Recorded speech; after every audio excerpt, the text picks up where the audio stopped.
ओम नमः शिवाय। श्री शिवाय नमस्तुभ्यम। हर हर महादेव। प्यारे भक्तों, आज हम इस श्री शिव पुराण महात्म्य के छठे अध्याय में शिव पुराण को श्रवण करने की विधि के बारे में जानेंगे कि किस प्रकार शिव पुराण की कथा बांचनी तथा सुननी चाहिए। और इसके अगले भाग यानी 7वें अध्याय में हम श्रोताओं के पालन करने के नियमों के बारे में जानेंगे। 7वें अध्याय का श्रवण जरूर करें। चलिए अब छठा अध्याय प्रारंभ करते हैं। शौनक जी बोले, हे महाप्राज्ञ, हे व्यास शिष्य, हे सूत जी, आपको नमस्कार है। आप धन्य हैं और शिव भक्तों में श्रेष्ठ हैं। आपके महान गुण वर्णन करने योग्य हैं। अब आप कल्याणमय शिव पुराण के श्रवण की विधि बतलाइए, जिससे सभी श्रोताओं को संपूर्ण उत्तम फल की प्राप्ति हो सके। सूत जी बोले, हे शौनक, हे मुने, अब मैं आपको संपूर्ण फल की प्राप्ति के लिए शिव पुराण के श्रवण की विधि बता रहा हूँ। सर्वप्रथम किसी ज्योतिषी को बुलाकर दान मान से संतुष्ट करके अपने सहयोगी लोगों के साथ बैठकर बिना किसी विघ्न बाधा की कथा की समाप्ति होने के उद्देश्य से शुभ मुहूर्त का अनुसंधान कराए। तदनंतर प्रयत्नपूर्वक देश देश में स्थान स्थान पर यह शुभ संदेश भेजे कि हमारे यहाँ शिव पुराण की कथा होने वाली है। अपने कल्याण की इच्छा रखने वाले लोगों को उसे सुनने के लिए अवश्य पधारना चाहिए। कुछ लोग भगवान श्रीहरि की कथा से बहुत दूर पड़ गए हैं।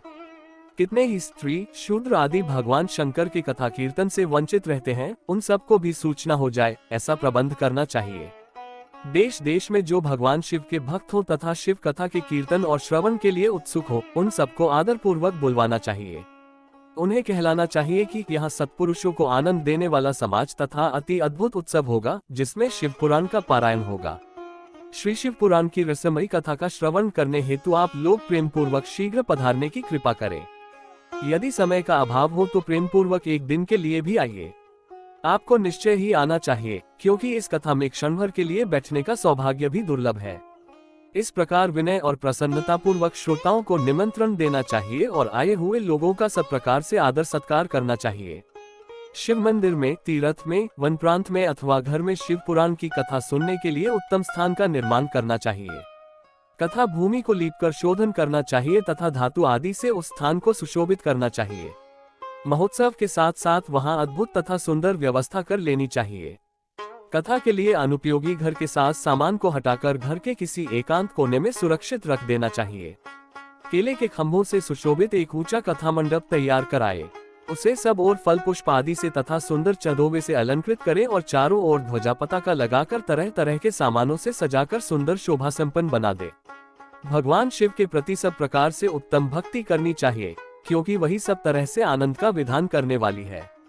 परमात्मा भगवान शंकर के लिए दिव्य आसन का निर्माण करना चाहिए तथा कथावाचक के लिए भी एक ऐसा दिव्य आसन बनाना चाहिए जो उनके लिए सुखद हो सके। हे मुने, नियम पूर्वक कथा सुनने वाले श्रोताओं के लिए भी यथायोग्य सुंदर स्थानों की व्यवस्था करनी चाहिए। अन्य लोगों के लिए भी सामान्य रूप से स्थान बनाने चाहिए। हे शौनक जी, विवाहोत्सव में जैसी उल्लासपूर्ण मन स्थिति होती है, वैसी ही इस कथोत्सव में रखनी चाहिए। सब प्रकार की दूसरी लौकिक चिंताओं को भूल जाना चाहिए।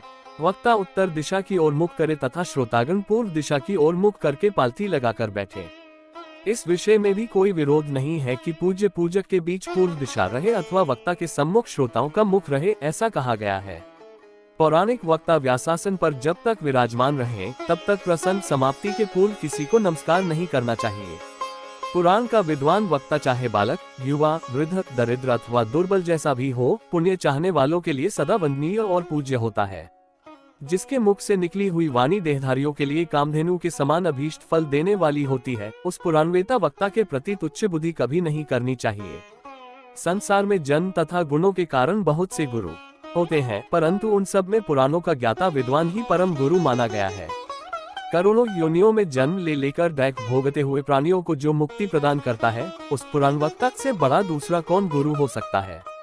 पुराणवेता पवित्र, दक्ष, शांत, ईर्ष्या पर विजय पाने वाला, साधु और दयालु होना चाहिए। ऐसा प्रवचन कुशल विद्वान इस पुण्यमयी कथा को कहे। सूर्योदय से आरंभ करके 3:30 पहर तक उत्तम बुद्धि वाले विद्वान पुरुष को शिव पुराण की कथा सम्यक रीति से बांचनी चाहिए। जो धूर्त, दुराचारी तथा दूसरे से विवाद करने वाले और प्रपंची लोग हैं, उन कुटिल वृत्ति वाले लोगों के सामने ये कथा नहीं कहनी चाहिए। दुष्टों से भरे तथा डाकुओं से घिरे प्रदेश में और धूर्त व्यक्ति के घर में इस पवित्र कथा को नहीं कहना चाहिए। मध्याह्न काल में 2 घड़ी तक कथा बंद रखनी चाहिए, जिससे कथा कीर्तन से अवकाश पाकर लोग शौच आदि से निवृत्त हो सकें। कथा प्रारंभ के दिन से एक दिन पहले व्रत ग्रहण करने के लिए वक्ता को क्षौर करा लेना चाहिए। जिन दिनों कथा हो रही हो उन दिनों प्रयत्न पूर्वक प्रातःकाल का सारा नित्यकर्म संक्षेप से ही कर लेना चाहिए। वक्ता के पास उसकी सहायता के लिए एक दूसरा वैसा ही विद्वान स्थापित करना चाहिए जो सब प्रकार के संशयों को निवृत्त करने में समर्थ और लोगों को समझाने में कुशल हो। कथा में आने वाले विघ्नों की निवृत्ति के लिए गणेश जी का पूजन करें। कथा के स्वामी भगवान शिव की तथा विशेषतः शिव पुराण ग्रंथ की भक्तिभाव से पूजा करें। तत्पश्चात उत्तम बुद्धि वाला श्रोता विधि पूर्वक तन मन से शुद्ध एवं प्रसन्नचित हो आदर पूर्वक शिव पुराण की कथा सुने। जो वक्ता और श्रोता अनेक प्रकार के कर्मों में भटक रहे हो, काम आदि 6 विकारों से युक्त हो, स्त्री में आसक्ति रखते हो और पाखंडपूर्ण बातें कहते हो, वे पुण्य के भागी नहीं होते। जो लौकिक चिंता तथा धन, ग्रह एवं पुत्र आदि की चिंता को छोड़कर कथा में मन लगाए रहता है, उस शुद्ध बुद्धि पुरुष को उत्तम फल की प्राप्ति होती है। श्रद्धा और भक्ति से युक्त, दूसरे कर्मों में मन नहीं लगाने वाले, मौन धारण करने वाले, पवित्र एवं उद्वेग शून्य श्रोता ही पुण्य के भागी होते हैं। जो नराधम भक्ति रहित होकर इस पुण्यमयी कथा को सुनते हैं, उन्हें श्रवण का कोई फल नहीं होता और वे जन्म जन्मांतर में क्लेश भोगते ही रहते हैं। यथाशक्ति उपचारों से इस पुराण की पूजा किए बिना जो मूर्जन इस कथा को सुनते हैं, वे अपवित्र और दरिद्र होते हैं।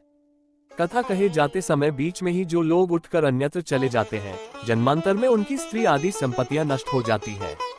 जो पुरुष सिर पर पगड़ी आदि धारण करके इस कथा का श्रवण करते हैं, उनके पापी और कुलकुलिन की पुत्र उत्पन्न होते हैं। जो पुरुष पान चबाते हुए इस कथा को सुनते हैं, उन्हें नरक में यमदूत उनकी ही विष्ठा खिलाते हैं। जो लोग ऊंचे आसन पर बैठकर इस कथा का श्रवण करते हैं, वे समस्त नरकों को भोगकर काकेयोनि में जन्म लेते हैं। जो लोग वीरासन आदि से बैठकर इस शुभ कथा को सुनते हैं, वे अनेकों नरकों को भोगकर विषवृक्ष का जन्म पाते हैं। कथा सुनाने वाले पौराणिक को अच्छी प्रकार प्रणाम किए बिना जो लोग कथा सुनते हैं, वे सभी नरकों को भोगकर अर्जुन वृक्ष बनते हैं। रोगयुक्त न होने पर भी जो लोग लेटकर यह कथा सुनते हैं, वे सभी नरकों को भोगकर अंत में अजगर आदि योनियों में जन्म लेते हैं। वक्ता के समान ऊंचाई वाले आसन पर बैठकर जो इस कथा का श्रवण करते हैं, उन नारकीय लोगों को गुरुशैया पर शयन करने जैसा पाप लगता है। जो इस पवित्र कथा तथा वक्ता की निंदा करते हैं, वे 100 जन्मों तक दैक भोगकर कुत्ते का जन्म पाते हैं। कथा होते समय बीच में जो गंदी बातें बोलते हैं, वे घोर नरक भोगने के बाद गधे का जन्म पाते हैं। जो कभी भी इस परम पवित्र कथा का श्रवण नहीं करते, वे घोर नरक भोगने के पश्चात जंगली सुअर का जन्म लेते हैं। जो दुष्ट कथा के बीच में विघ्न डालते हैं, वे करोड़ों वर्षों तक नरकयातनाओं को भोगकर गांव के सुअर का जन्म पाते हैं। इसका विचार करके शब्द और प्रेमपूर्ण चित्त से बुद्धिमान श्रोता को वक्ता के प्रति भक्तिभाव रखकर कथा श्रवण का प्रयत्न करना चाहिए। सबसे पहले कथा के विघ्नों का नाश करने हेतु गणेश जी की पूजा करनी चाहिए।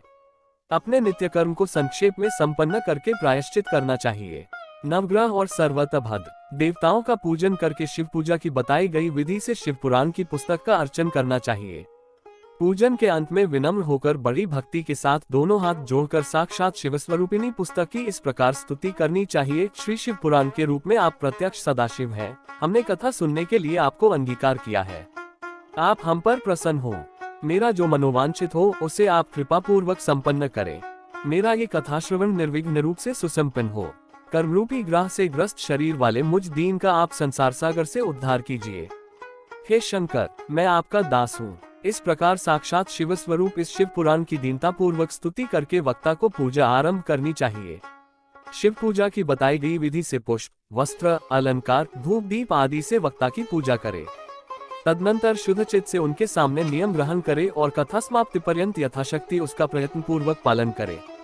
तत्पश्चात कथावाचक व्यास की प्रार्थना करे, हे व्यास जी के समान ज्ञानी श्रेष्ठ शिव शास्त्र के मर्मज्ञ ब्राह्मण देवता, आप इस कथा के प्रकाश से मेरे अज्ञानांधकार को दूर करें।